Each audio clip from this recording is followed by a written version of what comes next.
তুমি কি একটু শক্ত হবে?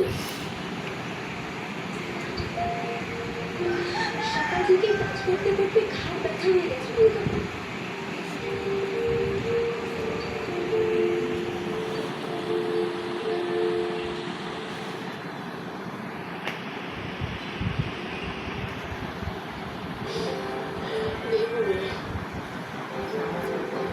ওখানে বলতে থাকি না। ঠান্ডা হ্যাঁ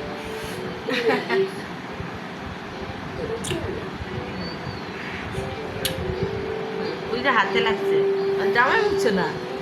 রবি একটা টিস্যু ল আর হাতে তুলছে নি আরে বমি করতেছে। আস্তে আস্তে কর চাবা চাবাও চাবাও চাবাও বড় বড় লম্বা লম্বা দাঁড়া দাঁড়া দাঁড়া ঠিক আছে এই পাশে আয়।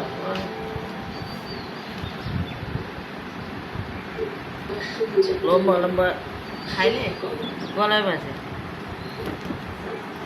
দাঁড়া দাঁড়া আয়েশার ব্যাপারে কোনো ধারণা নেই তোমার। ও আমিরকে পাওয়ার জন্য সব কিছু করতে পারে না। আমি তোমাকে কথাটা বলতে চাই কিন্তু এখন বলছি ওর মনে লস হয়নি। আমার মনে হচ্ছে ওর একটা নতুন প্ল্যান। সত্যি তোমাকে আমি বলেছি আয়েশা অনেক চালাক মেয়ে। ও সব কিছুই মনে আছে। তোমাদের বিয়ের ব্যাপারে সব জানে।